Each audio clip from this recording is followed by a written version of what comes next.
So hello everyone, कैसे हैं आप सभी लोग। आई होप आप सभी लोग बढ़िया होंगे और आपकी पढ़ाई भी एकदम बढ़िया जा रही होगी। तो मेरा नाम है रितेश मेहता और मैं आप सभी लोगों का स्वागत करता हूं हमारे इस प्यार से चैनल फील्ड ऑफ फिजिक्स में। तो पिछले वाले लेक्चर में हमारा एक सवाल कराना बाकी रह गया था, जिसको हम आज इसी लेक्चर में लेके आ गए हैं। तो शुरू करें आज का लेक्चर। बहुत मजेदार होने वाला लेक्चर। अपनी कॉपी पेन निकाल दो, जो जो लिखता जा रहा हूँ वो छापते जाओ और शुरू करते हैं हमारे इस आज के लेक्चर को एक प्यार से सवाल के साथ।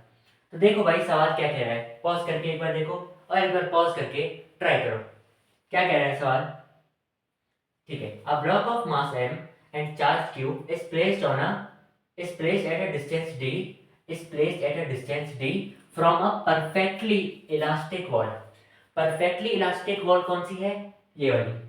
एंड ये वाला जो ब्लॉक है ये इस वॉल से कितना डिस्टेंस दूर है, बोले d डिस्टेंस दूर है। कितना डिस्टेंस दूर है, d डिस्टेंस दूर है। इतना आ गया। और ये ब्लॉक रखा कहाँ हुआ है, on a smooth horizontal table. Smooth मतलब जहां पे कोई भी फ्रिक्शन नहीं हो, ये स्मूथ हॉरिजॉन्टल टेबल। ठीक है। एंड एक इलेक्ट्रिक फील्ड लगा दी इस डायरेक्शन में। इसको हमने कहाँ पे दिखाया, फिगर में दिखा दिया कि एक इलेक्ट्रिक फील्ड लगी हुई है इस डायरेक्शन में। फिर उन्होंने क्या बोला कि find time period of oscillation. अब भाई साहब तुम लोग सोचेंगे कि यहाँ ऑसिलेशन हो कहाँ है, ऐसे कैसे। एक ब्लॉक को हमने रखा हुआ है, रखा हुआ है मतलब रेस्ट पे है। तो यहाँ पे ऑसिलेशन कहाँ हो रही है, हम कौन सा ऑसिलेशन, कौन सी कहाँ कौन सा टाइम पीरियड क्या करें हम, बताओ। तो बहुत प्यारा सा सवाल है। पहले हम ये समझते हैं कि आखिर ऑसिलेशन हो कहाँ रहा है, समझे। ठीक है, तो आओ भाई देखते हैं इस सवाल को, देखते हैं इस सवाल को। तो पहले मैं इस फिगर को यहाँ पे छोटा सा बना लेता हूँ। ये है मेरी फिगर।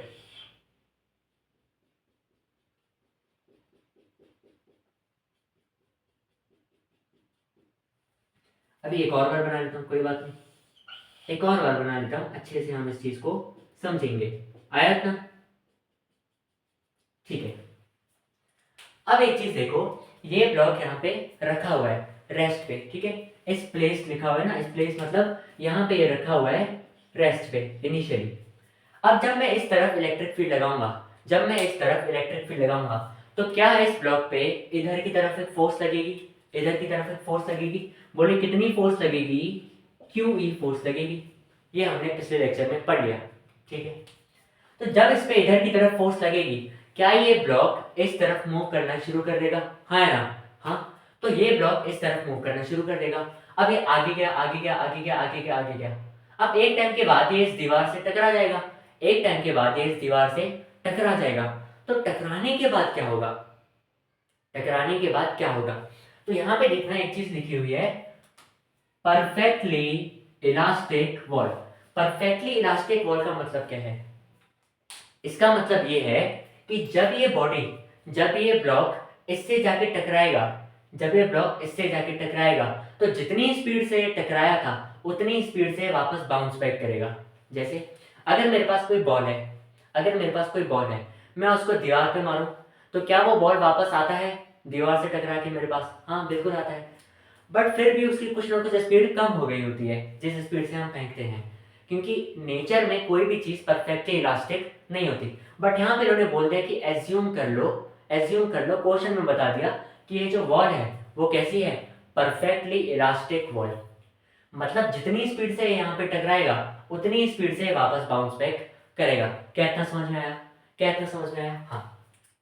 तो ये था मेरे पास, ये था मेरे पास ब्लॉक, ये यहाँ पे था रेस्ट पे, इस पे इधर की तरफ फोर्स लगी क्यूई, तो ये आगे गया, आगे गया, आगे गया, आगे गया और ये यहाँ पे टकरा गया, ये यहाँ पे टकरा गया। कुछ टाइम के बाद ये यहाँ पे आया और ये यहाँ पे टकरा गया, ठीक है ना। यहाँ पे इसकी इनिशियल वेलोसिटी u कितनी है, 0 है। बट आगे जाते वक्त इस फोर्स की वजह से इस पे कुछ ना कुछ वेलोसिटी आ गई होगी, v आ गई होगी ना, हाँ। तो जब ये यहाँ से टकराया, तो जितनी स्पीड के साथ ये टकराया है उतनी स्पीड के साथ ये वापस बाउंस बैक करेगा। मतलब अब ये उतनी स्पीड के साथ, v स्पीड के साथ देखो टकराया, अब ये v स्पीड के साथ यहाँ पे आएगा। क्या इतनी फील आ गई, क्या इतनी फील आ गई, हाँ है ना, हाँ। अब एक चीज देखना, इलेक्ट्रिक फील्ड यहाँ पे इस तरफ थी, इलेक्ट्रिक फील्ड यहाँ पे भी इसी तरफ है। अरे इलेक्ट्रिक फील्ड की डायरेक्शन थोड़ी चेंज करी है, ये तो ऐसी रहेगी, हाँ। तो अगर यहाँ पे QE इस तरफ लग रहा था, यहाँ पे भी तो QE इसी तरफ लगेगा, हाँ। यहाँ पे भी तो QE इसी तरफ लगेगा, है ना? फील आई कि नहीं? है ना? हाँ। तो अब एक चीज देखो, यहाँ पे इसकी इनिशियल वेलोसिटी 0 थी। ये QE फोर्स की वजह से यहाँ से यहाँ तक d डिस्टेंस कवर करने पर यहाँ से लेके यहाँ तक d डिस्टेंस कवर करने पर इसके पास कोई ना कोई वेलोसिटी आ गई भी। हाँ। अब एक चीज देखो, जब इसके पास ऑलरेडी वेलोसिटी है v, बट इस बार फोर्स अपोजिट डायरेक्शन में, यहाँ पे देखो फोर्स भी इसी तरफ था, वेलोसिटी भी उसी तरफ है, बट यहाँ पे वेलोसिटी और फोर्स दोनों अपोजिट डायरेक्शन में हो गए।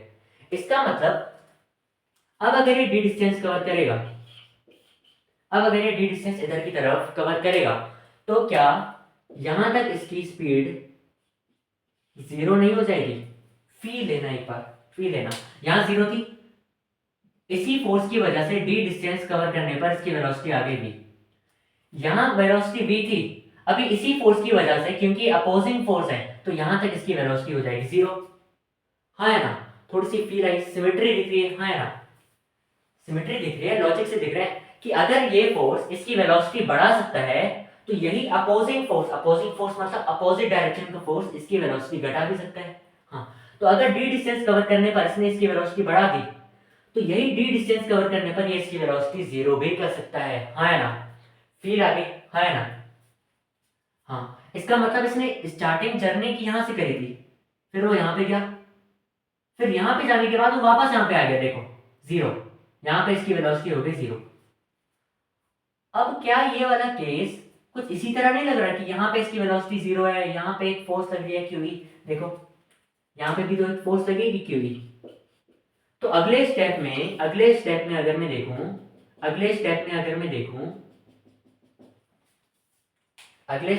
मैं देखूं, तो ये एक ब्लॉक है जिसकी ये स्पीड 0 है, एंड एक इलेक्ट्रिक फील्ड लगी हुई है इस तरफ, एंड एक इलेक्ट्रिक फील्ड लगी हुई है इस तरफ। तो क्या इस ब्लॉक पे इधर की तरफ वापस से फोर्स लगेगी QE? हाँ, और एक कुछ टाइम के बाद वापस यहाँ पे आके टकरा जाएगा d डिस्टेंस कवर करने के बाद।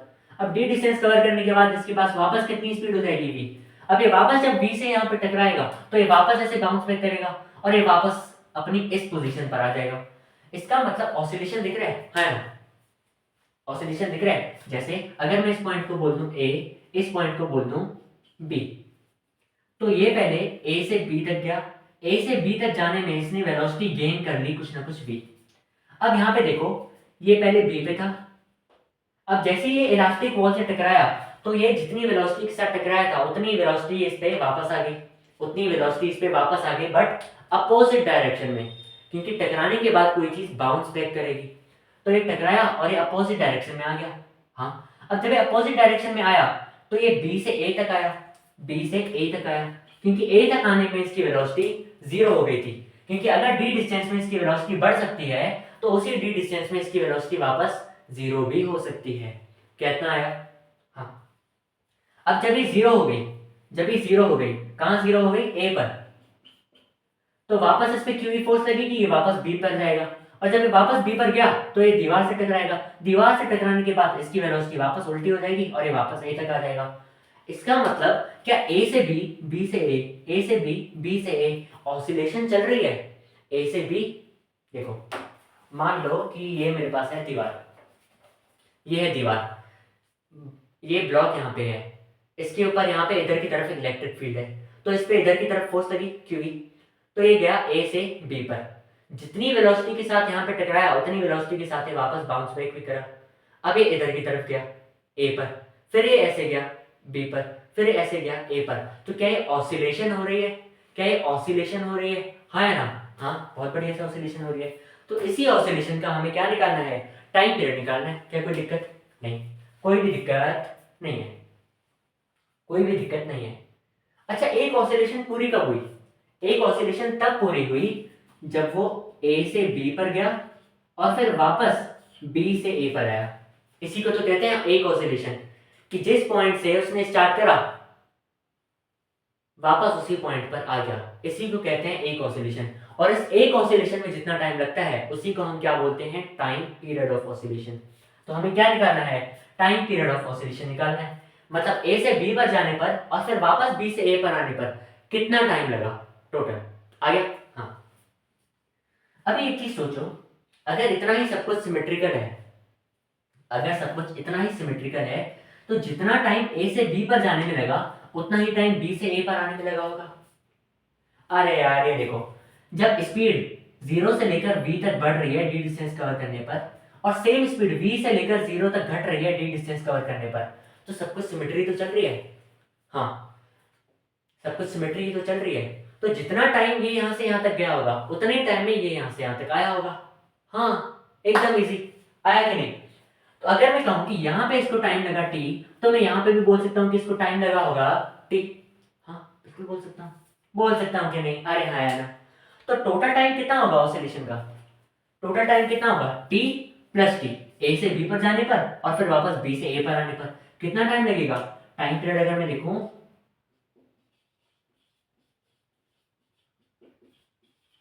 कितना होगा? 2t, t plus T, total कितना आया? 2t। अब ये t हम निकालें कैसे? कैसे निकालें? इस वाले सिनेरियो से निकाल लेते हैं। बोले इस वाले सिनेरियो में ऐसा क्या है, इसकी इनिशियल वेलोसिटी 0 है, इसकी इनिशियल वेलोसिटी 0 है, और इसने डिस्टेंस कितना कवर किया है? d। इसने डिस्टेंस कितना कवर किया है? d। तो आओ भाई निकाल लेते हैं कुछ ना कुछ। हमें एक इक्वेशन ऑफ मोशन पता है, s is equals to u t plus half a t square, पता है कि नहीं? है ना? अब यहाँ पे देखो, u 0 है, इनिशियल वेलोसिटी 0 है, तो क्या ut भी 0 हो जाएगा? हाँ, हो जाएगा, है ना? बिल्कुल। तो s कितना हुआ? Half a t square. Acceleration कितना होगा? देखो, अगर ये मास m का ब्लॉक है और इस पे फोर्स लग रहा है QE,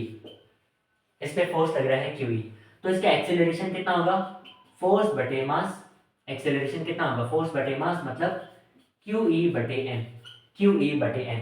तो एक्सेलरेशन कितना हुआ? QE बटे m।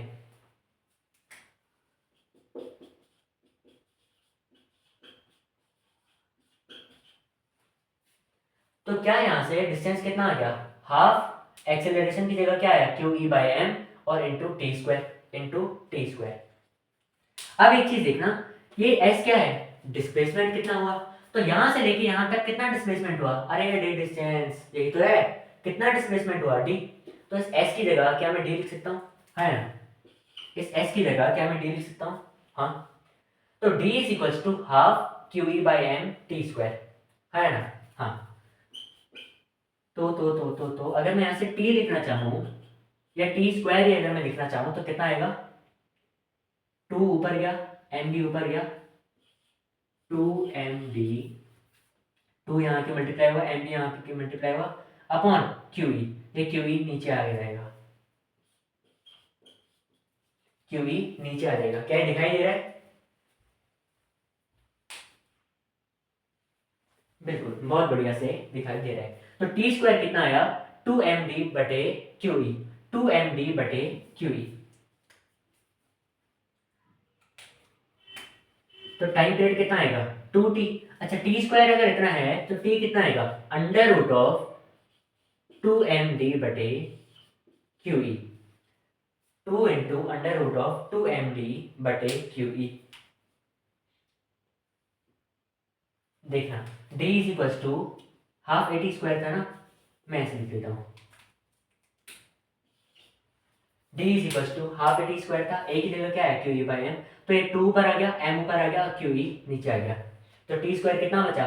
2md बटे QE, 2md बटे QE। क्या इतना समझ में आ गया? ठीक है, छापो इसको। आ गया? मिटा दो इसको। ओके, मिटा दो। Okay,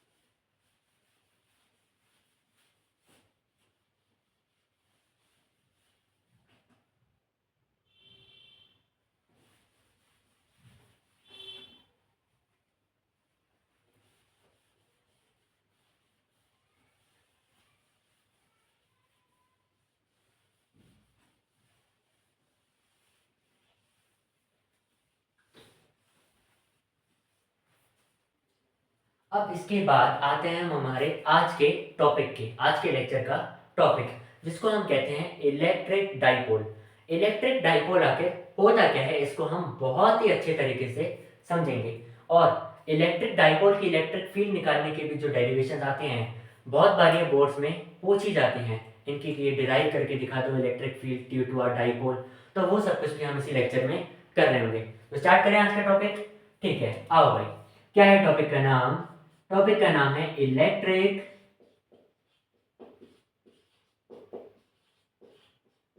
dipole. टॉपिक का नाम क्या है? Electric dipole. तो पहले इस टॉपिक के नाम में घुसते हैं। सबसे पहले वर्ड क्या है? इलेक्ट्रिक। इलेक्ट्रिक मतलब related to charge, related to charge.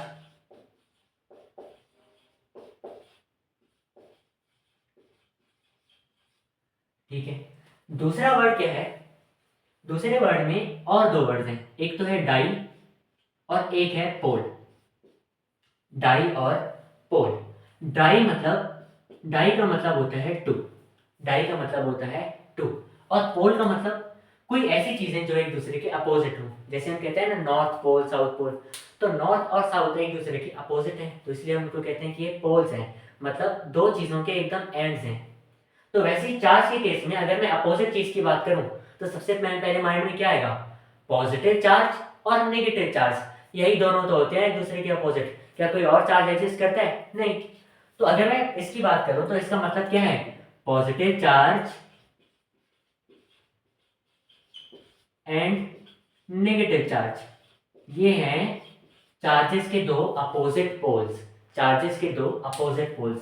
तो क्या थोड़ा बहुत आइडिया लग रहा है कि कुछ ना कुछ ऐसा होगा? टू चार्जेस होंगे, देखो रिलेटेड टू चार्ज, और कितने चार्ज होंगे? दो चार्ज होंगे। दो चार्ज में से एक पॉजिटिव होगा एक नेगेटिव होगा। अरे भाई साहब, फील आ गई इलेक्ट्रिक डाइपोल की। अभी तक हमने इलेक्ट्रिक डाइपोल कुछ नहीं पढ़ा, बट फील जरूर आ गई कि दो चार्जेस होंगे, एक पॉजिटिव और एक नेगेटिव। अरे हाँ, तो अब वो होता क्या है, अब हम दिखाते हैं। जब हम एक पॉजिटिव चार्ज लेते हैं और जब हम एक नेगेटिव चार्ज लेते हैं, और उन दोनों चार्जेस को किसी डिस्टेंस पर रख देते हैं। जैसे एक मैंने लिया नेगेटिव चार्ज, एक मैंने लिया पॉजिटिव चार्ज, और इन दोनों को मैंने इतना दूर रख दिया। इसी अरेंजमेंट को हम क्या बोलते हैं? Electric dipole. क्या फील आई या नहीं? है। तो अगर मैं कहूं कि मेरे पास एक चार्ज है माइनस क्यू, एक चार्ज है मेरे पास minus Q,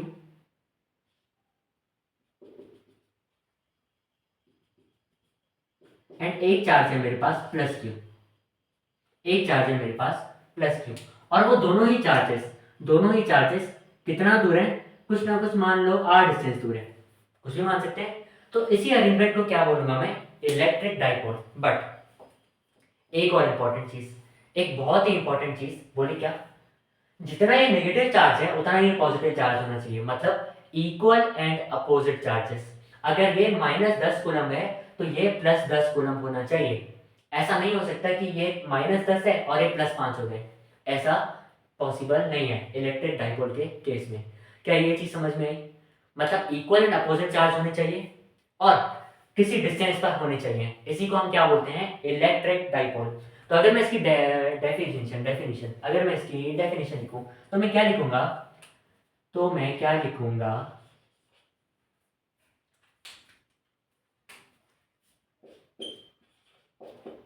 pair of equal and opposite charges,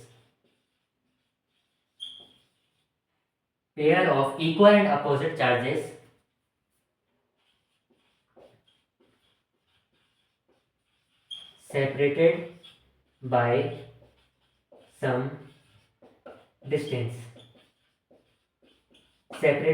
some distance, is called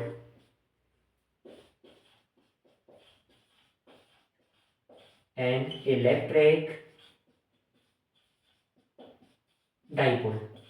pair मतलब दो चार्जेस, कैसे charges? Equal and opposite charges, और वो दोनों सेपरेटेड बाय सम डिस्टेंस, मतलब थोड़ा सा डिस्टेंस दूर रखे हुए हैं। क्या ये चीज फील हो गई कि एक इलेक्ट्रिक डाइपोल होता क्या है? अच्छा कहीं के बुक्स में ना ये सेम चीज ऐसे दे रखी होती है, ये है माइनस क्यू, ये है प्लस क्यू, और इन दोनों के बीच का जो डिस्टेंस है ना वो कैसे दे देते हैं 2l, मतलब इन दोनों के बीच का डिस्टेंस है वो कितना है 2l। तो क्या है डिस्टेंस को मैं 2l बोल सकता हूँ, 4l बोल सकता हूँ, 3l बोल सकता हूँ, कुछ भी बोल सकता हूँ ना। अब ये चीज 2l ही क्यों लेते हैं वो आगे डेरिवेशन में समझ में आएगा, पर क्या मानते हैं वो कि इन दोनों के बीच का जो डिस्टेंस है वो 2l है, कोई दिक्कत नहीं। जैसे अगर मैं बोलूं कि एक डाइपोल है एंड दो चार्जेस के बीच में डिस्टेंस है 10 मीटर, तो क्या मैं इस 10 मीटर को ऐसे बोल सकता हूँ 2 × 5 मीटर? सेम चीज हुई ना, तो वैसे है एकदम सेम चीज है कि इसी डिस्टेंस को हमने कैसे लिख दिया 2l के फॉर्म में लिख दिया कि कुछ ना कुछ 2l डिस्टेंस है। क्या कोई दिक्कत? क्या कोई दिक्कत है ना? क्या कोई दिक्कत है ना? नहीं, ओके। अभी इसी इलेक्ट्रिक डाइपोल से रिलेटेड एक चीज आती है हमारे पास, एक नई फिजिकल क्वांटिटी आती है। बोले क्या? वो फिजिकल क्वांटिटी क्या होती है? Electric dipole movement. Electric dipole movement है भाई, मूवमेंट है। इस चीज को हम किससे डिनोट करते हैं? पी से। और क्योंकि इसके सर पे ये तीर दिखाई दे रहा है, इसका मतलब ये क्या है? एक वेक्टर क्वांटिटी है। ये क्या है? एक वेक्टर क्वांटिटी है, और वेक्टर क्वांटिटी है मतलब डायरेक्शन होगी। वेक्टर क्वांटिटी है मतलब डायरेक्शन होगी, है ना? हाँ। तो सबसे पहले हम समझते हैं कि इलेक्ट्रिक डाइपोल मूवमेंट होता क्या है, उसके बाद हम इसकी डायरेक्शन वगैरह देखते हैं। तो मान लो मेरे पास एक चार्ज है माइनस क्यू और एक प्लस क्यू, और उन दोनों को मैंने रख दिया at a distance of r. तो इनका जो इलेक्ट्रिक डाइपोल मूवमेंट होगा, देखो इलेक्ट्रिक डाइपोल सिर्फ अरेंजमेंट का नाम है। इस अरेंजमेंट से जो हमने फिजिकल क्वांटिटी निकाली जिसको हम कैलकुलेट करेंगे, उसका नाम है electric dipole movement. Electric dipole movement जैसे इलेक्ट्रिक फील्ड को अगर मैं बोलूं तो इलेक्ट्रिक फील्ड तो एक रीजन होता है ना किसी चार्ज के आसपास का, बट जब हम उस इलेक्ट्रिक फील्ड को मेजर करते हैं तो उसका नाम क्या होता है? इंटेंसिटी ऑफ इलेक्ट्रिक फील्ड, है ना? तो वैसे इलेक्ट्रिक डाइपोल क्या है? एक अरेंजमेंट है चार्ज का, कि एक माइनस की चार्ज होगा एक प्लस की चार्ज होगा, उन दोनों को मैंने आर डिस्टेंस पर रख दिया। बट इससे रिलेटेड जो फिजिकल क्वांटिटी होगी जिसको मैं कैलकुलेट करूंगा, उसका नाम है इलेक्ट्रिक डाइपोल मूवमेंट। क्या इतना आया? हाँ, ठीक है, बहुत बढ़िया, बहुत बढ़िया। अब अगर मैं बोलूं कि इलेक्ट्रिक डाइपोल मूवमेंट होता क्या है, क्या होता है, या पहले इसका हम डायरेक्शन को छोड़ के हम इसका सिर्फ मैग्नीट्यूड देखते हैं। जो चार्ज का मैग्नीट्यूड है, जैसे ये माइनस चार्ज, ये प्लस चार्ज, बट हमें सिर्फ मैग्नीट्यूड चाहिए, साइन नहीं। तो अगर मैं कहूं कि इन चार्जेस पे कितना चार्ज है, तो हम लोग बोलोगे क्यू। अगर मैं प्लस माइनस को साइड रख दूं तो चार्ज कितना है? क्यू। हाँ भाई, कुछ ना कुछ क्यू चार्ज है। और वो दोनों कितना दूर रखे हुए हैं? आर डिस्टेंस पे रखे हुए हैं। यही है इलेक्ट्रिक डाइपोल मूवमेंट, चार्ज का magnitude into distance between equal and opposite charge. Charge का magnitude into distance between equal and opposite charge. क्या ये फील आ गई? क्या ये फील आ गई? क्या ये फील आ गई? है ना? क्या ये फील आ गई? है ना? हाँ। इसी चीज को हम क्या बोलते हैं? Electric dipole movement. और इसकी डायरेक्शन कहां से कहां होती है?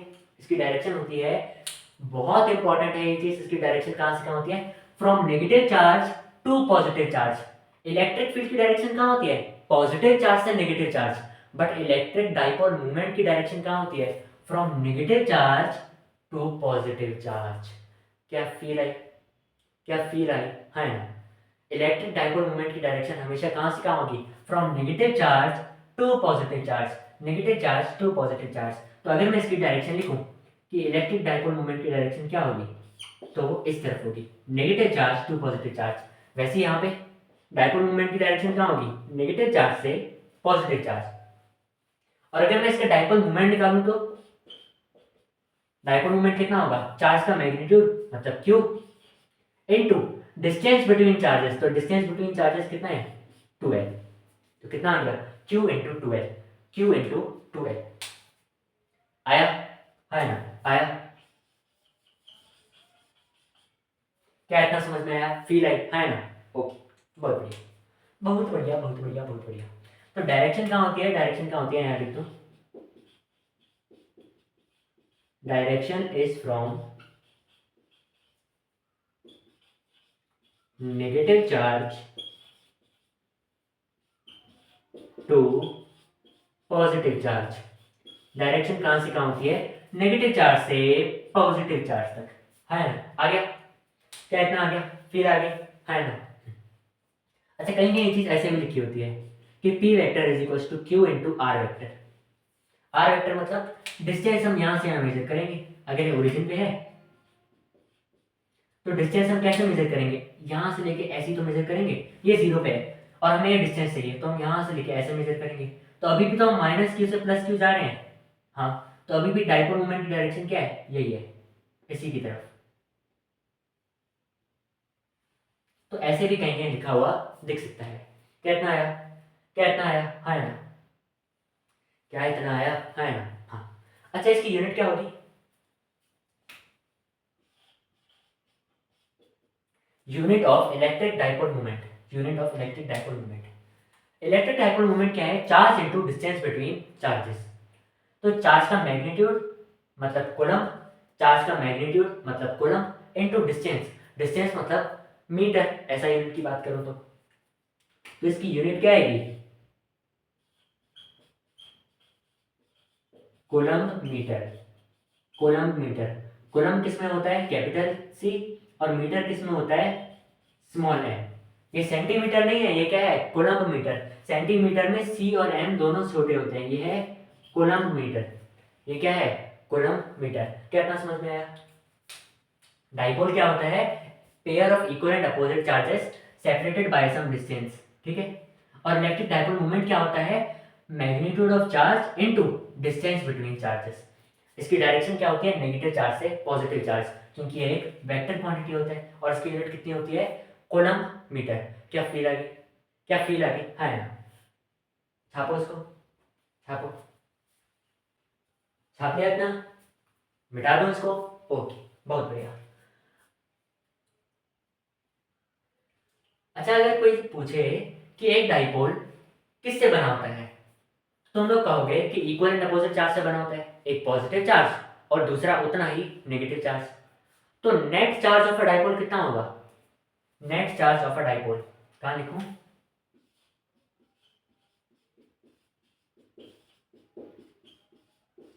डाइपोल किससे बना होता है, एक प्लस चार्ज से, एक उतना ही नेगेटिव चार्ज से। तो इसका नेट चार्ज कितना आ गया, 0। तो net charge of a dipole कितना होता है, 0। इतना आ गया, ठीक है, ये भी लिख लेना, बाकी मिटा दो, ओके।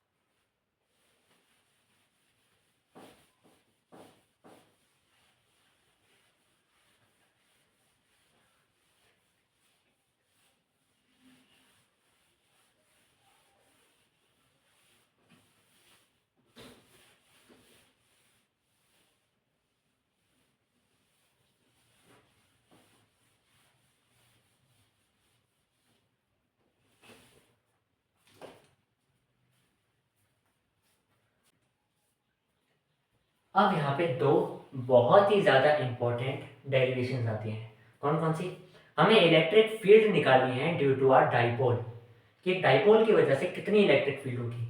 एंड ये वाली चीज़ लगभग हर बार बोर्ड्स में पूछी जाती है। दो डेरिवेशंस हैं एंड दोनों में से कोई ना कोई एक तो बोर्ड्स में आती ही आती है, चाहे स्कूल एग्जाम्स हो उनमें भी बहुत आती है। तो इनको ध्यान से देख लेना, अच्छे से इनको प्रैक्टिस करना अपने एग्जाम्स के लिए। तो क्या है, क्या है, पहली डेरिवेशन क्या है, electric field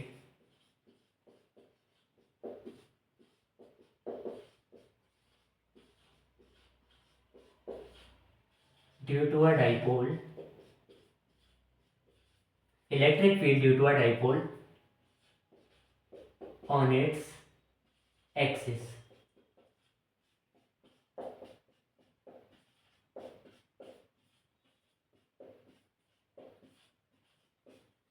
electric field due to a dipole on its axis मतलब क्या है इसका? आओ एक बार हम एक अच्छी सी फिगर बनाते हैं। तो क्या करें, क्या करें, क्या करें, क्या करें?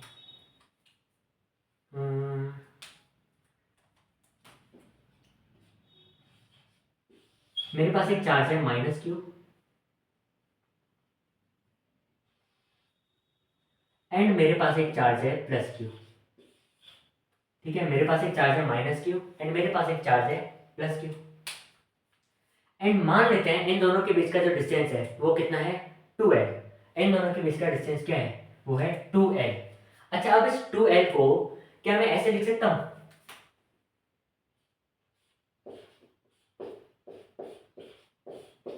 अभी भी ये टोटल डिस्टेंस कितना है? 2l, l plus l।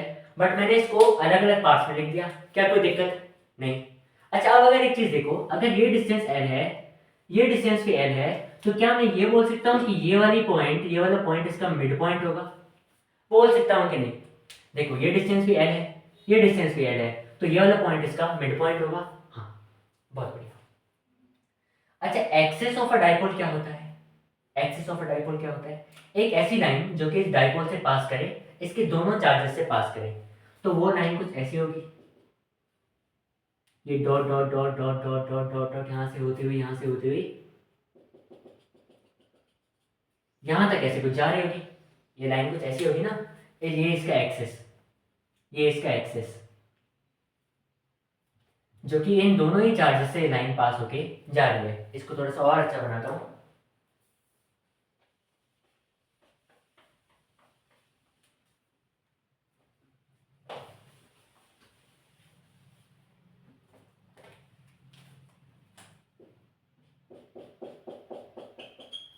ठीक है, तो ये क्या है?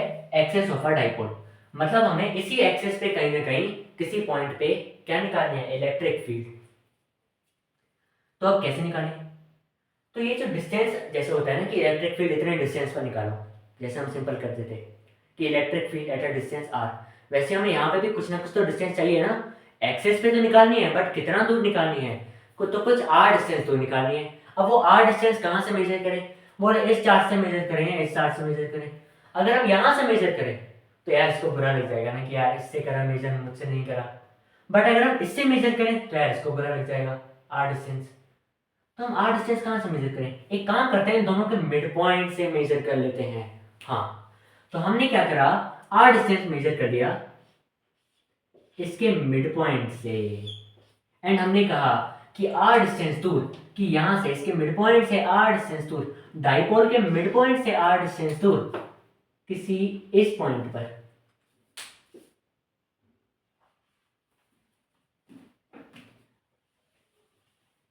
डाइपोल के मिड पॉइंट से r डिस्टेंस दूर किसी इस पॉइंट P पर, किसी इस पॉइंट P पर क्या निकालो? Electric field due to a dipole. क्या ये फील आ गई? करने के वाले हैं उस चीज की फील आ गई है ना? हाँ, बहुत बढ़िया। क्या ये थोड़ा बहुत समझ में आ रहा है? हाँ, अरे थोड़ा बहुत क्या है सर, पूरा समझ में आ रहा है, बताओ। आप आगे पढ़ो। ठीक है, अब एक चीज देखो, अब एक चीज देखो, ये प्लस क्यू चार्ज की वजह से, अब इन दोनों चार्जेस को अलग अलग देखो, अलग अलग देखो। इस प्लस क्यू चार्ज की वजह से यहां पे कोई ना कोई इलेक्ट्रिक फील्ड आएगी। हाँ, बहुत बढ़िया। तो मान लो कि इस प्लस क्यू चार्ज की वजह से यहां पे electric field I E1। E1 किसकी वजह से? प्लस क्यू चार्ज की वजह से। मैं यहां पे लिख देता हूं, E1 किसकी वजह से है? Due two plus Q charge. और वहीं पे ये माइनस क्यू चार्ज है, तो इसकी वजह से भी एक इलेक्ट्रिक फील्ड आएगी,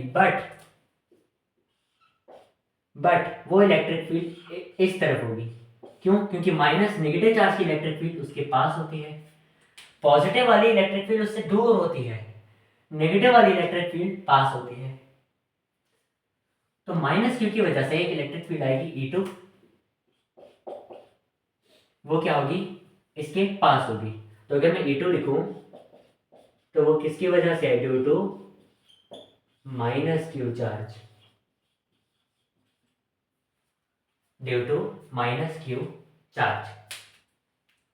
अच्छा, अभी E1 और E2 होंगे कितने, E1 और E2 होंगे कितने, E1 कितना होगा, इलेक्ट्रिक फील्ड क्या होता है, KQ upon R square, KQ upon R square, where R is the distance between point जहां पे इलेक्ट्रिक फील्ड निकालनी है और चार्ज, ठीक है। तो ये कितना आ जाएगा, KQ अपॉन डिस्टेंस कितना है चार्ज के बीच का और इस पॉइंट के बीच का डिस्टेंस कितना है, अरे कितना है भाई, कितना है, कितना है, कितना है, ये टोटल डिस्टेंस है r। अगर मैं इस r से l घटा दूं, l ये है ना, अगर मैं इस r से l घटा दूं तो क्या ये वही डिस्टेंस है जो कि मुझे चाहिए, अरे यार ये देखो, मुझे ये डिस्टेंस चाहिए कि नहीं, कि इस चार्ज से ये पॉइंट तक का डिस्टेंस कितना है, हाँ, तो ये पूरा डिस्टेंस है r। अगर मैं इससे l हटा दूं तो ये वही डिस्टेंस है जो मुझे चाहिए, तो ये डिस्टेंस कितना हुआ, r माइनस एल। इस टोटल r में से अगर मैं l हटा दूं, r माइनस एल, तो क्या वो ये डिस्टेंस होगा, हाँ, और यही डिस्टेंस तो मुझे चाहिए, यही डिस्टेंस तो मुझे चाहिए। तो ये क्या हो जाएगा, r माइनस एल का स्क्वायर। क्या feel I, distance between charge and point. अच्छा, अगर E2 की बात करूं तो ये क्या होगा, KQ अपॉन, क्योंकि मैग्नीट्यूड कितना है चार्ज का, Q। अब ये इतना डिस्टेंस मुझे चाहिए, distance between charge and point. तो एक चीज देखो, यहां से लेके यहां तक तो r डिस्टेंस कवर हो गया। अब अगर मैं इसी r में l और मिला दूं, इसी r में, ये देखो यहां तक r था, अभी इसी में मैंने l और मिला दिया, l और मिला दिया, तो क्या ये वही डिस्टेंस बन गया जो कि मुझे चाहिए, यहां तक r था, r plus L, r plus L, तो ये क्या, यही वही डिस्टेंस हो गया जो कि मुझे चाहिए था, हाँ। तो ये E2 क्या आ जाएगा, KQ upon r plus L का स्क्वायर। फील आ रही है, हाँ, बहुत बढ़िया। तो यहाँ पे जो नेट इलेक्ट्रिक फील्ड होगी, अब खुद सोचो, KQ दोनों में कॉमन है, यहाँ इसके नीचे है r माइनस एल का स्क्वायर, यहाँ नीचे है r प्लस एल का स्क्वायर। तो r माइनस एल ऑब्वियसली बात है छोटा होगा, अगर हम किसी चीज से कुछ माइनस कर रहे हैं तो वो छोटा ही होगा ना, एंड r भी पॉजिटिव है, l भी पॉजिटिव है, क्योंकि दोनों डिस्टेंस है, एंड डिस्टेंस कभी भी नेगेटिव नहीं होता। तो r और l दोनों पॉजिटिव है, एंड ये माइनस हो रहे हैं, इसका मतलब r माइनस एल छोटा होगा r प्लस एल से। अब अगर इसका डिनोमिनेटर छोटा है, अगर इसका डिनोमिनेटर छोटा है तो इसकी इलेक्ट्रिक फील्ड बड़ी आएगी, मतलब E1 बड़ा है, और अगर इसका डिनोमिनेटर बड़ा है तो इसकी इलेक्ट्रिक फील्ड छोटी होगी, मतलब E2 छोटा है। तो नेट इलेक्ट्रिक फील्ड कैसे आएगी, E1 माइनस E2 करके, बड़ी इलेक्ट्रिक फील्ड माइनस छोटी इलेक्ट्रिक फील्ड। समझ में आया। ये एक और चीज देख सकते हैं कि इस पॉइंट में प्लस क्यू पास में है तो E1 ज्यादा होगी, माइनस क्यू दूर है तो E2 कम होगी, कुछ भी मान सकते हैं, हाँ। तो नेट इलेक्ट्रिक फील्ड कितनी होगी, E1 माइनस E2, E1 उस तरफ है, E2 इस तरफ है, तो E1 माइनस E2, हाँ। E1 कितना है, KQ upon r minus L का स्क्वायर, माइनस E2 कितना है, KQ upon r plus L का स्क्वायर। तो अगर मैं KQ को कॉमन ले लूं, KQ कॉमन, तो ये कितना आ जाएगा अंदर, 1 अपॉन r माइनस एल का square minus 1 upon r plus L का स्क्वायर, इतना आ गया, हाँ।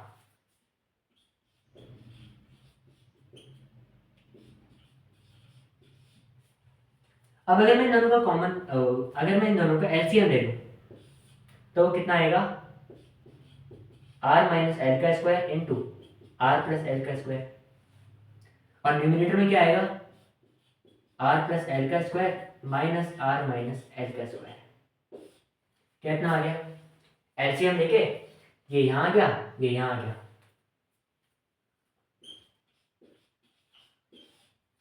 अब इन दोनों को हम खोलते हैं, r प्लस एल का स्क्वायर कितना होगा, r square plus L square plus 2lr minus r square, r minus L का स्क्वायर कितना होगा, r square plus L square minus 2LR, यही होगा। हाँ, एंड यहाँ पे देखो, क्या मैं इस चीज को ऐसे लिख सकता हूँ, देखो इस पे भी स्क्वायर है और इस पे भी स्क्वायर है, तो क्या मैं इस चीज को ऐसे लिख सकता हूँ, r plus L into R minus L, and इन दोनों का स्क्वायर मैंने कॉमन ले लिया बाहर। देखो r प्लस एल था और r माइनस एल था, इन दोनों पे अलग अलग स्क्वायर लगे हुए थे, इन दोनों का स्क्वायर मैंने अलग से ले लिया बाहर, कोई दिक्कत नहीं।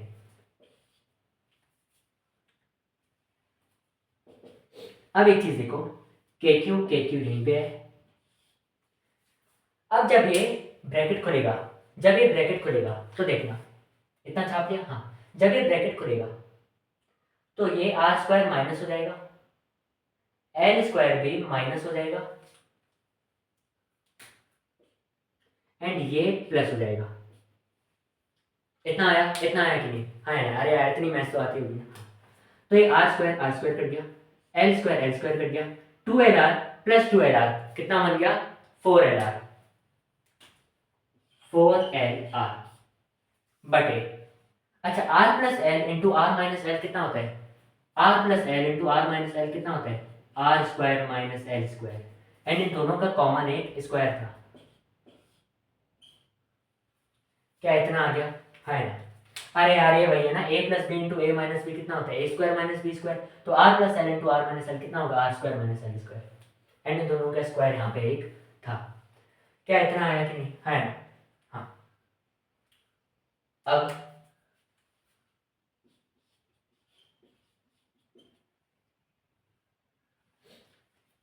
के क्यू इंटू 4LR, क्या मैं इस 4 को ऐसे लिख सकता हूँ, 2 × 2 लिख सकता हूँ, है ना। हाँ, बहुत बढ़िया। तो एक काम करता हूँ, इस 2 × 2 को मैं ऐसे, मतलब 4 को मैं 2 × 2 लिख लेता हूँ, तो एक 2 बाहर आ गया, 2K, इस 2 को मैंने बाहर आके लिख दिया और इस Q को मैंने अंदर भेज दिया, क्या कोई दिक्कत, अभी भी क्या कोई दिक्कत है किसी को, नहीं। 2K into 2KQ into 2L, 2KQ into 2L, देखो 2LQ 2 बाहर आ गया, ठीक है। अब बचा क्या, R, बचा क्या, R upon upon R square minus L square, and इसका भी स्क्वायर, क्या इतना आया, क्या इतना आया, है ना, क्या इतना आया, है ना। हाँ, अच्छा, अब यहाँ पे देखो, अगर ये एक डाइपोल है तो इसका डाइपोल मोमेंट कितना होगा, magnitude of charge into distance between charge, distance between charge कितना है, एल प्लस एल मतलब 2L, तो Q इंटू 2L को मैं क्या लिख सकता हूँ, डाइपोल मोमेंट भी लिख सकता हूँ P, तो 2K, देखो Q इंटू 2L आ गया, Q इंटू 2L आ गया, हाँ, तो Q इंटू 2L की जगह में क्या लिख सकता हूँ, P, तो 2KP R upon R square minus L square का होल स्क्वायर, तो कितनी इलेक्ट्रिक फील्ड आ गई, कितनी इलेक्ट्रिक फील्ड आ गई, 2KPR, 2KPR upon R square minus L square का होल स्क्वायर,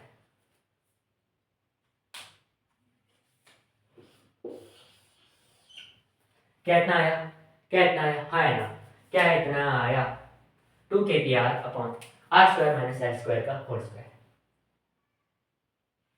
अच्छा, अब यहाँ पे एक चीज देखो, एक चीज देखो, नेट इलेक्ट्रिक फील्ड की डायरेक्शन कहाँ होगी, देखो E1 इस तरफ है, E2 इस तरफ है, बड़ा कौन सा है, E1, बड़ा कौन सा है, E1, तो नेट डायरेक्शन भी इसी तरफ होगी, नेट डायरेक्शन भी इसी तरफ होगी। हाँ, चलो ये चीज़ भी डिस्कस करते हैं हम, पहले ये छाप लो, पहले ये छाप लो, अभी और भी चीज़ें बतानी है, छाप लो, इतना छाप लिया, मिटा दूँ थोड़ा सा, थोड़ा सा मिटा दूँ, थोड़ा सा,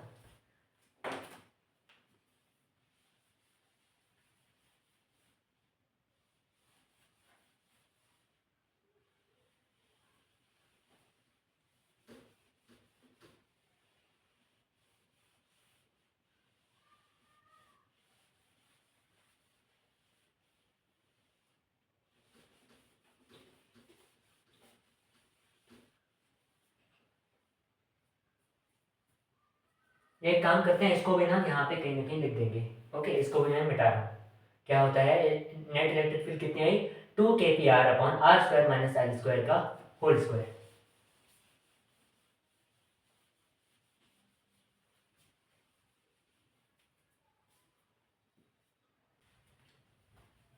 इतना आ गया। तो हमारे पास इलेक्ट्रिक फील्ड कितनी आई थी, इलेक्ट्रिक फील्ड नेट कितनी आई थी,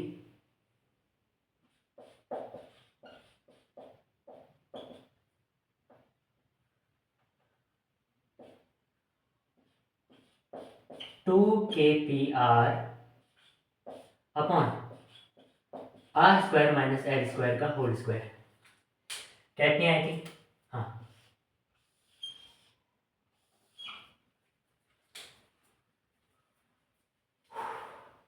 ठीक है।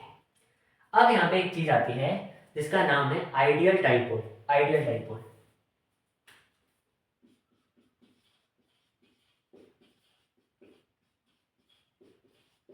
आइडियल डाइपोल मतलब, आइडियल डाइपोल मतलब जिसमें ये जो दोनों चार्जेस हैं वो दोनों एक दूसरे के बहुत पास होते हैं एज कंपेयर टू ये डिस्टेंस आर। मतलब ये दोनों अगर डिस्टेंस, मतलब अगर ये दोनों चार्जेस बहुत पास हुए तो ये एल डिस्टेंस बहुत छोटा होगा। हाँ मतलब ये जो एल डिस्टेंस है वो इस आर के कंपैरिजन में बहुत छोटा हो, मतलब जिस पॉइंट में हमें इलेक्ट्रिक फील्ड निकालनी है वो बहुत ज़्यादा बड़ा हो distance as compare to distance between charges. ये आर डिस्टेंस इस इन दोनों चार्जेस के बीच का जो डिस्टेंस है उससे काफ़ी ज़्यादा बड़ा होना चाहिए। इतना आ गया। मतलब होगा क्या कि ये माइनस चार्ज, ये पॉजिटिव चार्ज, ये दोनों एक दूसरे के बहुत पास हैं, ये दोनों एक दूसरे के बहुत पास हैं, पर हमें जो इलेक्ट्रिक फील्ड निकालनी है वो बहुत दूर जाके निकालनी है।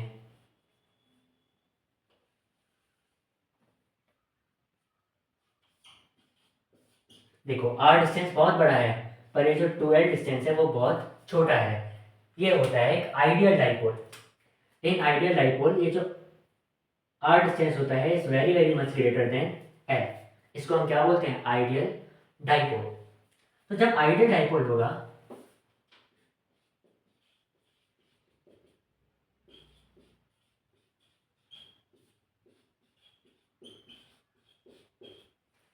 तो ये है आर स्क्वायर और ये है एल स्क्वायर एंड ये इनके बीच में लगा हुआ है माइनस। तो ये एल स्क्वायर की वैल्यू तो कुछ रहेगी नहीं ना। जैसे अगर मान लो आर की वैल्यू है 10 एंड एल की वैल्यू है 0.1, तो क्या ये एल बहुत छोटा है आर के कंपैरिजन में, हाँ। तो अगर मैं आर स्क्वायर करूं 100 माइनस एल स्क्वायर करूं, इसका स्क्वायर कितना होगा 0.01। तो क्या ये 0.01 100 के आगे इसकी कोई वैल्यू है, नहीं। तो अगर मैं इसको नेग्लेक्ट भी कर दूं एंड इसको मैं अप्रोक्सीमेटली इक्वल टू 100 लिख सकता हूं। इसको अगर मैं नेग्लेक्ट भी कर दूं तब भी कोई फर्क नहीं पड़ेगा। वैसे ही ये एल बहुत छोटा है तो एल स्क्वायर और भी छोटा होगा आर स्क्वायर के कंपैरिजन में, तो मैं इसको नेग्लेक्ट कर सकता हूँ। मैं इसको आर स्क्वायर के आगे नेग्लेक्ट कर सकता हूँ कि इसकी कोई वैल्यू है ही नहीं, इसकी कोई वैल्यू है ही नहीं।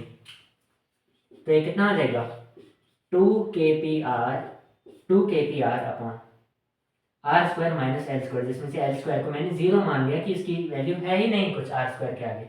अब देखो ये है आर स्क्वायर एंड यहाँ पे एक और स्क्वायर, मतलब आर स्क्वायर का भी स्क्वायर, आर स्क्वायर था एंड इसका एक और स्क्वायर, तो ये कितना हो गया आर की पावर 4। तो ये आ गया आर की पावर 4। अब एक ऊपर आर है एक नीचे आर की पावर 4 है, तो ये इससे कटेगा तो ये पावर हो जाएगी 3। हाँ तो कितना आ गया, तो कितना आया नेट इलेक्ट्रिक फील्ड हमारे पास कितनी आई 2kp upon R cube, 2kp upon R cube, 2kp upon R cube, 2kp upon R cube, 2kp upon R cube, 2kp upon R cube. अब एक चीज देखना, ये एक डाइपोल है, डाइपोल मोमेंट की डायरेक्शन कहाँ होती है माइनस चार्ज से प्लस चार्ज तक, इस तरफ इस तरफ, एंड नेट इलेक्ट्रिक फील्ड की डायरेक्शन भी कहाँ है इसी तरफ इसी तरफ। मतलब जो डायरेक्शन इसकी होगी वही डायरेक्शन इलेक्ट्रिक फील्ड की होगी, जो डायरेक्शन डाइपोल मोमेंट की होगी वही डायरेक्शन इलेक्ट्रिक फील्ड की होगी, क्योंकि डाइपोल मोमेंट की डायरेक्शन माइनस चार्ज से पॉजिटिव चार्ज इस तरफ, and electric field due to a dipole की डायरेक्शन इस तरफ है नेट वाली। क्यों, क्योंकि E1 बड़ा है। कितना आया, तो अगर कोई पूछे electric field of an ideal dipole क्या होता है, ये बताना है, ये बताना है। क्या इतना आ गया, क्या इतना आ गया, हाँ ना, फील आ गया, ओके, बहुत बढ़िया। एंड अगर कुछ भी नहीं लिखा हुआ क्वेश्चन में तो इसको आइडियल डाइपोल ही मानना है एंड ये वाला फॉर्मूला यूज करना है। बट अगर कहीं दिख जाए कि ये आर और एल इतने मतलब पास पास में, जैसे आर की वैल्यू 5 है और एल की वैल्यू 4 है, पास पास में, तब मैं ये नहीं कह सकता हूँ कि आर बहुत बड़ा है एल से ना। अगर इसकी वैल्यू 5 है और इसकी वैल्यू 4 है, तब हमें यहाँ पे आर स्क्वायर मतलब 5 का स्क्वायर, एल स्क्वायर मतलब 4 का स्क्वायर, तब हमें खुद कैलकुलेट करना पड़ेगा। ये वाला फॉर्मूला तभी लगाना है जब आर डिस्टेंस बहुत बड़ा हो एज कंपेयर टू एल। और अगर कुछ भी नहीं बोला हुआ क्वेश्चन में, कुछ भी हिंट नहीं दी हुई कि एल कितना है ये सब कुछ, तो हमें आइडियल डाइपोल मानना है, क्योंकि इसमें एल वगैरह का कुछ है ही नहीं। इतना आया, इतना आया ना, इतना आया कि नहीं, हाँ। तो यहाँ पे मैं लिख लेता हूँ डायरेक्शन ऑफ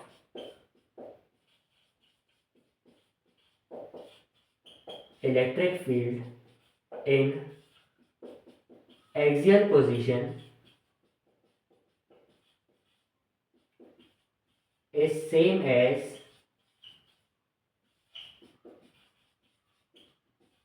direction of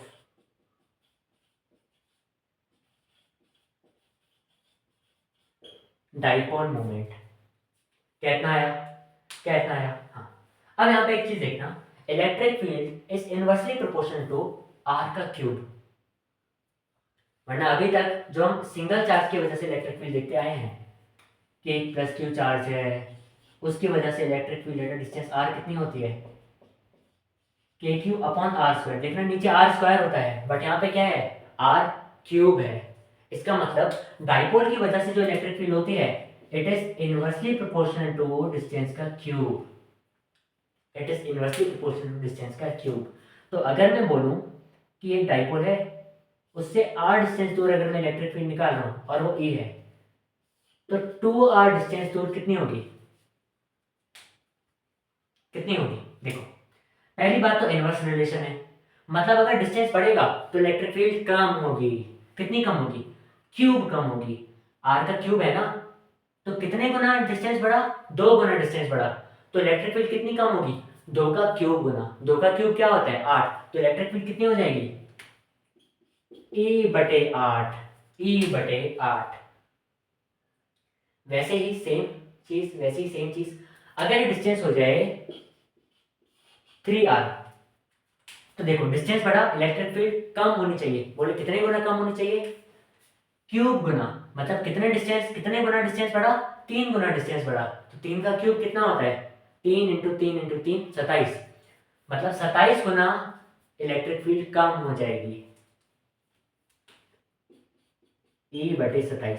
अच्छा, अगर डिस्टेंस r था, अब ये हो जाए डिस्टेंस r/2। अब क्या होगा, अब क्या होगा, देखो अभी डिस्टेंस कम हुआ है, यहाँ पे r था, यहाँ पे r/2 है, अभी डिस्टेंस कम हुआ है। तो अगर डिस्टेंस कम हुआ है तो इलेक्ट्रिक फील्ड बढ़नी चाहिए। कितने गुना बढ़ेगी, देखो डिस्टेंस 2 गुना कम हो गया, डिस्टेंस 2 गुना कम हो गया, तो इलेक्ट्रिक फील्ड 2 का क्यूब गुना बढ़ जाएगी। डिस्टेंस कम हुआ, इलेक्ट्रिक फील्ड बढ़ेगी, कितनी बढ़ेगी, अगर डिस्टेंस 2 गुना कम हुआ है, डिस्टेंस 2 गुना कम हुआ है, तो इलेक्ट्रिक फील्ड 2 का क्यूब गुना, 2 का क्यूब मतलब 8, 2 का क्यूब गुना बढ़ जाएगी, मतलब 8 गुना बढ़ जाएगी। तो कितना आ गया, 8e।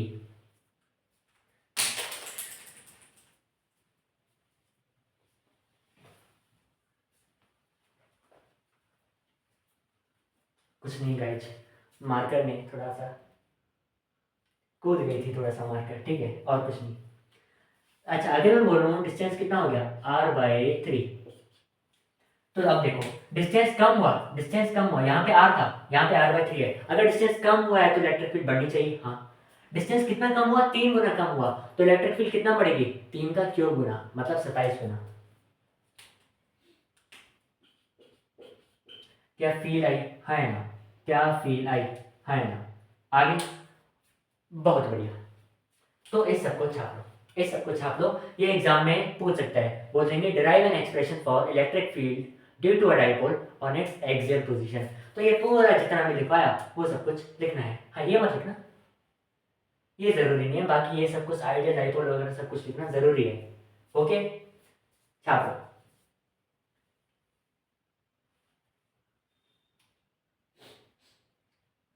बिठा दो इसको। Okay okay okay okay.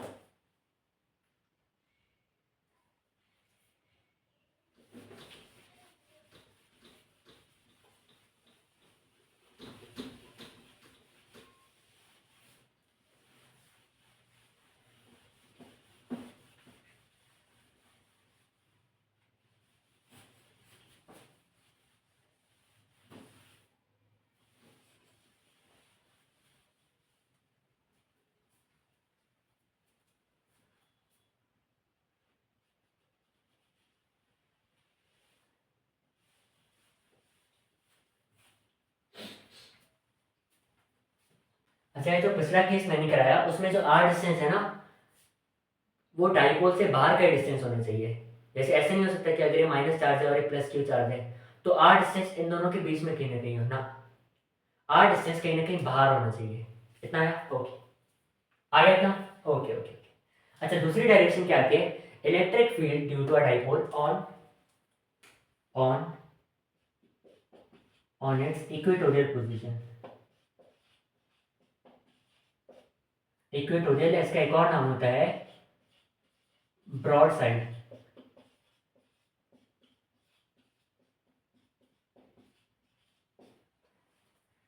On its equatorial या तो ब्रॉड साइड पोजीशन। ओके, तो अगर मैं कहूँ मेरे पास एक माइनस क्यू चार्ज है, क्या किसी को कोई दिक्कत नहीं?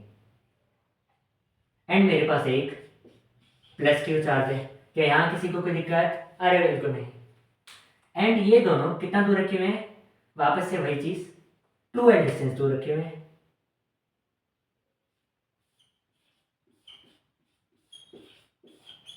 तो मैंने 2l डिस्टेंस को कैसे दिखा दिया? l और l करके।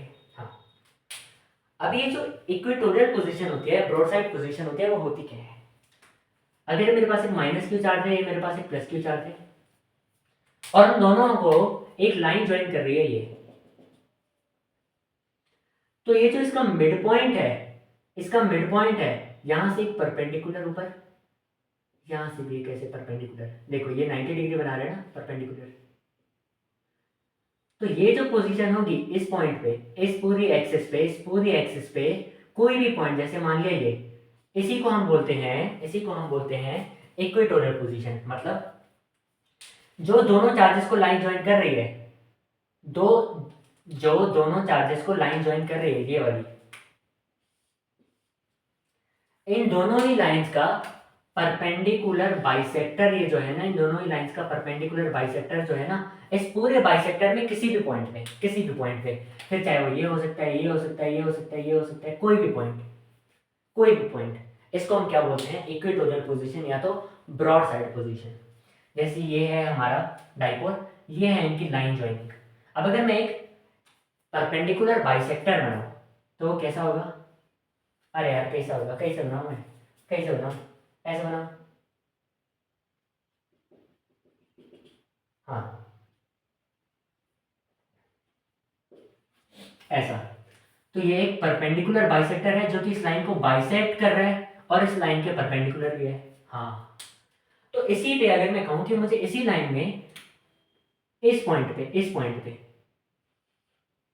पे मुझे क्या निकालना है? Electric field. अरे यार कैसे निकाले? मान लो यहां से डाइपोल का मिड पॉइंट ये है, क्या ये डाइपोल का मिड पॉइंट है? हाँ है ना? हाँ, इस मिड पॉइंट से r डिस्टेंस दूर पे हमें निकालनी है electric field, but equatorial position में। अरे यार ये कैसे निकाले? ये तो कुछ भी दे रखा है। चलो आओ देखते हैं आराम से। मैं पहले एक डॉटेड लाइन से इसको ज्वाइन कर देता हूं, कर सकता हूं? हाँ, कर लिया। हाँ, अच्छा अब एक चीज देखो, ये है डिस्टेंस r, ये है डिस्टेंस l, तो क्या पाइथागोरस थ्योरम से ये distance under root of r square plus l square हो जाएगा? हाँ, देखना, ये हाइपोटेनस है ना इन दोनों का। हाँ, वैसे ही क्या सिमिलरली ये है डिस्टेंस r, ये l, तो क्या ये डिस्टेंस भी under root of r square plus l square हो जाएगा? हाँ, बहुत बढ़िया। इलेक्ट्रिक फील्ड कहाँ निकालनी है? यहाँ पे निकालनी है। अच्छा एक चीज देखो, अगर ये डिस्टेंस एल से मिलर है, ये डिस्टेंस एल से मिलर है, ये भी under root of R square plus L square है, ये भी under root of R square plus L square है, तो क्या एक सिमेट्री बनती हुई दिख रही है? हाँ एकदम बढ़िया सिमेट्री है, ये भी इक्वल, ये भी इक्वल, ये भी इक्वल, ये भी इक्वल। तो अगर ये एंगल थीटा होगा तो क्या ये एंगल भी थीटा होगा? हाँ। अरे यार पूरी सिमेट्री है, एंगल भी तो सिमिलर होंगे। हाँ।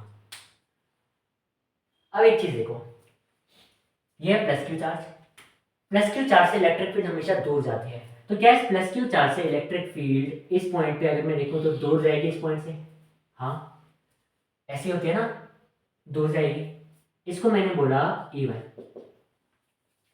अच्छा, नेगेटिव चार्ज में हमेशा इलेक्ट्रिक फील्ड उसके पास आती है, तो नेगेटिव चार्ज के लिए हमेशा इलेक्ट्रिक फील्ड उसके पास आएगी, इसको मैंने बोल दिया E2। क्या मैं बोल सकता हूँ E1 E2? हाँ। अरे यार बोल सकता हूँ कि नहीं? हाँ है ना, हाँ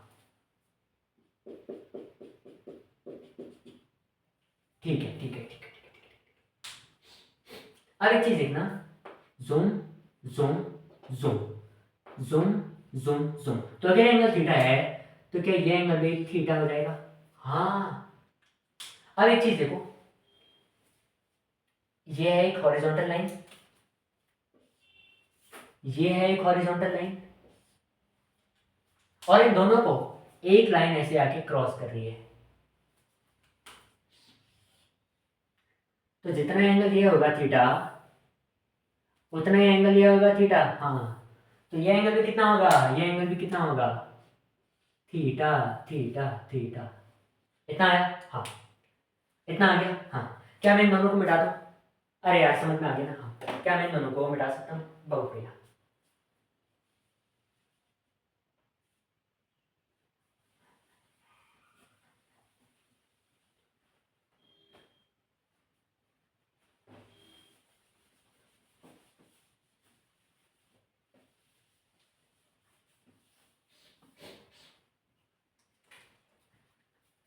तो अब एक चीज देखो, अब एक चीज देखो,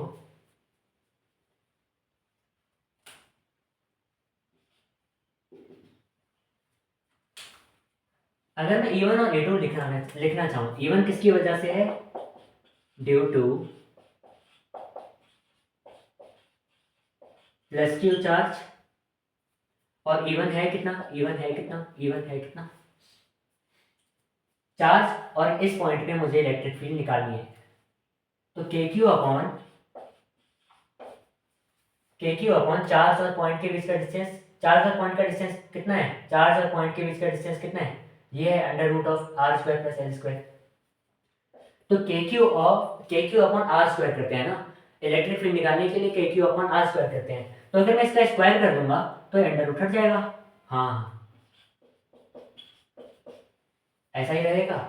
अरे यार ये इन दोनों के बीच का डिस्टेंस है कि नहीं? हाँ, ये इन दोनों के बीच का डिस्टेंस है कि नहीं? हाँ, तो अगर मैं इसका स्क्वायर करूं तो क्या अंडर रूट नहीं हट जाएगा? हाँ वही तो समझा रहा हूं। तो अगर A2 की बात करूं तो वो किसकी वजह से है? Due to minus Q charge. A2 कितना होगा? के क्यू अपॉन उनके बीच के डिस्टेंस का स्क्वायर, के क्यू अपॉन उनके बीच के डिस्टेंस का स्क्वायर। तो ये देखो इनके बीच का डिस्टेंस कितना है? Under root of R square plus L square. अब अगर मैं इसका स्क्वायर करूंगा तो अंडर रूट हट जाएगा। हाँ, तो ये भी कितना आ गया? K Q upon R square plus L square. अरे भाई साहब, E1 और E2 दोनों बराबर हैं, E1 और E2 दोनों बराबर हैं, इसका मतलब we can say E1 is equal to E2 is equal to E। हाँ, E1 और E2 बराबर है, किसके बराबर है? E के बराबर। तो मैं इसको E1 की जगह E लिख सकता हूँ, इसको भी E2 की जगह E लिख सकता हूँ। अरे हाँ, बट फिर भी जब एग्जाम में लिखोगे ना तो इनको E1 ही लिखना, E1 E2 ही लिखना।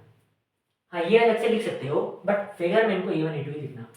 हाँ अच्छा, अब एक चीज देखो, अगर ये E1 है और ये E2 है, तो E1 का यहाँ पे एक कॉम्पोनेंट आएगा E1 cos थीटा, E2 का यहाँ पे एक कॉम्पोनेंट आएगा E2 cos थीटा। हाँ, और E1 का यहाँ पे एक कॉम्पोनेंट आएगा E1 sin theta, and E2 का यहाँ पे एक कॉम्पोनेंट आएगा E2 sin थीटा। आएगा कि नहीं? देखो ये E1 था, ये E1 cos थीटा और E2 sin थीटा में वो बदल गया, हाँ ये E2 था, ये E2 cos थीटा में और E2 sin थीटा में बदल गया। हाँ अब ये sin थीटा सेम है, E1 E2 भी सेम है, तो क्या ये वाली इलेक्ट्रिक फील्ड और ये वाली इलेक्ट्रिक फील्ड कैंसिल हो गई? हाँ, तो बची कौन सी इलेक्ट्रिक फील्ड? सिर्फ इस तरफ वाली इलेक्ट्रिक फील्ड बची। E1 sin थीटा और E2 sin थीटा एक दूसरे को कैंसिल कर गए, तो नेट इलेक्ट्रिक फील्ड हमारे पास कितनी आई?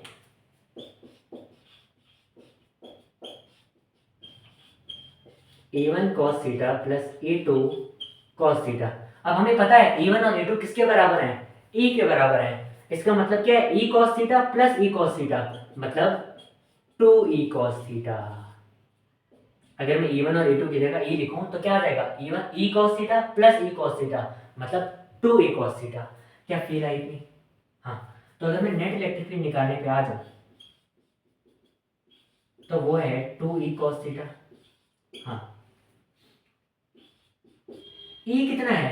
ई कितना है? ई E1 के बराबर है या तो E2 के बराबर है, दोनों सेम ही है, तो मैं ये लिख सकता हूँ। हाँ, E1 किसके बराबर है? ई के बराबर ही तो है, तो मैं ई की जगह ये लिख सकता हूँ। हाँ, K Q upon R square plus L square into ये है cos theta. Cos theta, cos theta कितना होता है? कॉस थीटा कितना होता है? Base upon hypotenuse. मतलब अगर मैं इस ट्रायंगल में देखूं, इस ट्रायंगल में थीटा कितना होगा? बेस मतलब एल अपॉन हाइपोटेनस मतलब ये। अच्छा, ये अंडर रूट लगा हुआ है, तो क्या मैं इस अंडर रूट को ऐसे लिख सकता हूँ? इसकी पावर 1/2 लिख सकता हूँ कि नहीं? अंडर रूट को ऐसे तो लिख सकता हूँ। हाँ, तो ये क्या आया? 2 KQ L upon R square plus L square इसकी power 1 and R square into L square इसकी पावर 1/2, तो ये पावर प्लस हो जाएगी।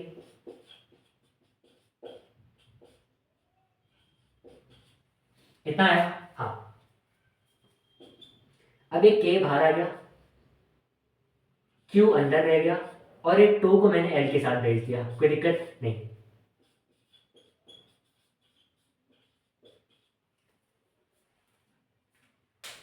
अब इस डाइपोल का अगर मैं डाइपोल मूवमेंट निकालूं तो वो कितना होगा? Magnitude of charge into distance between charge. Distance between charge कितना है? 12, तो कितना आया? Q into 12। तो ई नेट कितना आ गया? ई नेट कितना आ गया? K into Q into 12। Q into 12 कितना है? T के बराबर, तो ये कितना आ गया? K T upon R square plus L square इसकी पावर 3/2। क्या इतना आया? फील आई कि नहीं? क्या इतना आया? फील आई कि नहीं? हाँ है ना? K T upon R square plus L square इसकी पावर 3/2। फील आ गई? हाँ, छापो इसको। अभी खत्म नहीं हुआ है, छापो छापो। क्या छाप लिया? ओके, मिटा दूं? Okay okay okay okay okay.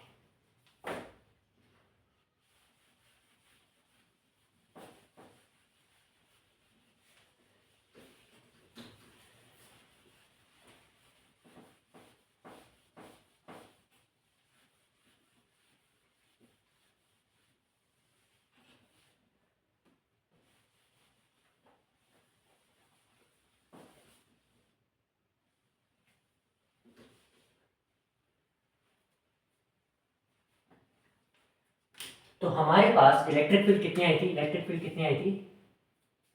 कहाँ लिखूं, कहाँ लिखूं?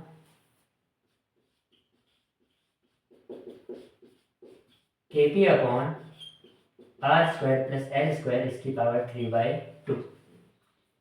इतना है? हाँ,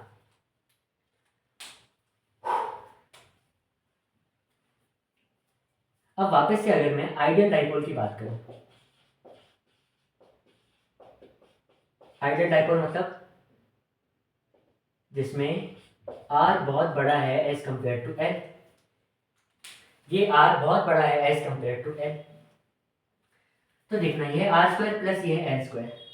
जैसे अगर मैं कहूँ कि आर स्क्वायर की वैल्यू है 100 एंड एल स्क्वायर की वैल्यू है 0.01, तो क्या इसकी इसके आगे कोई वैल्यू रहेगी? नहीं, तो मैं इस एल स्क्वायर को नेग्लेक्ट कर सकता हूँ।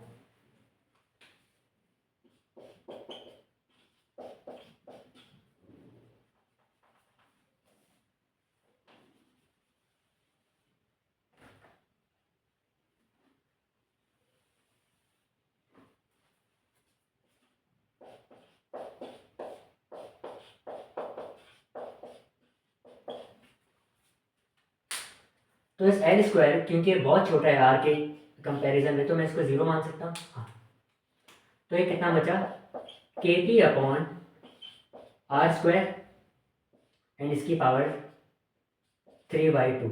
तो ये 2 और ये 2 इसकी पावर कैंसिल हो गई, तो ये कितना आया, K P upon R cube. Axial वाला कितना आया था, 2 के पी अपॉन आर क्यूब, ये कितना आया, K P upon R cube. तो electric field on equatorial position कितनी आती है, के पी अपॉन आर क्यूब। अच्छा अब एक चीज देखना, डाइपोल मोमेंट की डायरेक्शन वो है -q से +q। डाइपोल मोमेंट की जो डायरेक्शन है वो है -q से +q, but net electric field क्या इस तरफ है, ये देखना, नेट इलेक्ट्रिक फील्ड क्या इस तरफ है, कहां बनाओ, ये है -q, ये है +q। डाइपोल मोमेंट की डायरेक्शन है नेगेटिव से positive, but net electric field की डायरेक्शन कहाँ है, इस तरफ। दिख रहा है कि नहीं, है ना, नेट इलेक्ट्रिक फील्ड की डायरेक्शन कहाँ है, इस तरफ। मतलब जो डाइपोल मोमेंट की डायरेक्शन होती है उसके अपोजिट में होती है इलेक्ट्रिक फील्ड की direction in case of equatorial position. Axial में दोनों सेम होती थी डायरेक्शन, इसमें अपोजिट होती है, इसीलिए माइनस आया। तो मैं यहां पे क्या लिखूंगा, direction of electric field on broadside position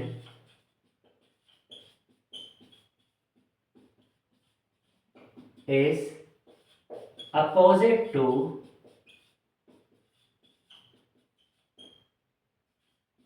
direction of dipole moment।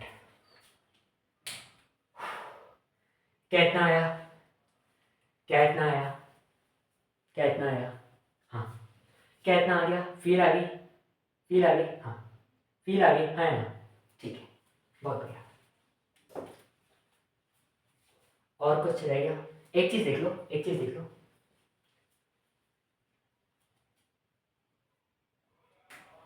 अगर यह है -q चार्ज और यह +q चार्ज,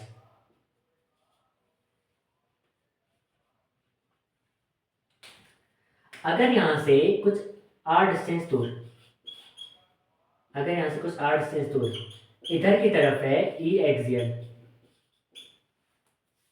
यही तो होते थे E एक्सियल, इसी तरफ देखना, डाइपोल मोमेंट इस तरफ है, E एक्सियल भी उसी तरफ है, एंड यहीं से r डिस्टेंस ऊपर, ये r डिस्टेंस दोनों सेम है, इसमें इधर की तरफ इलेक्ट्रिक फील्ड होगी E इक्वेटोरियल, हाँ E एक्सियल कितनी होगी, 2 kp upon R cube, equatorial कितनी होगी, kp अपॉन आर क्यूब।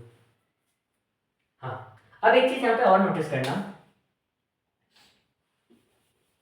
अब एक चीज यहाँ पे और नोटिस करना, जो एक्सियल की डायरेक्शन है उसके अपोजिट है इक्वेटोरियल की डायरेक्शन, और जो एक्सियल का मैग्नीट्यूड है वो 2 गुना है एज कंपेयर टू इक्वेटोरियल। तो अगर मैं दोनों के बीच का रिलेशन लिखूं तो क्या मैं ये लिख सकता हूँ, E axial is equal to 2 times of E equatorial, and इनकी डायरेक्शन होती है अपोजिट।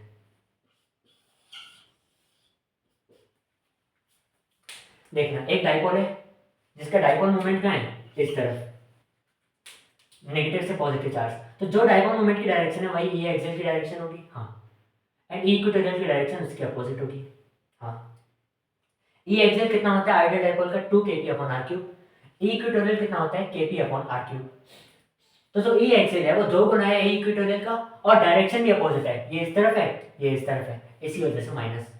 क्या ये भी समझ में आ गया, क्या ये रिलेशन भी समझ में आ गया, क्या पूरा फील आ गई।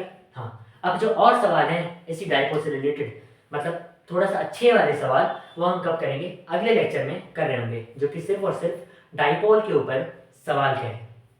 आगे इतना, आगे इतना, है ना। तो आई होप ये लेक्चर समझ में आया होगा, आई होप सब कुछ समझ में आ गया। जो भी अगर कोई डाउट होगा तो उसको कमेंट सेक्शन में लिख देना। इसके नोट्स बना लो बढ़िया से, सारे के सारे फिगर्स अच्छे से बना लो, बोर्ड्स के लिए बहुत ज़्यादा इंपॉर्टेंट है दोनों ही डेरिवेशंस। तो पढ़ाई करते रहिए, ऑल द वेरी बेस्ट, जय हिंद।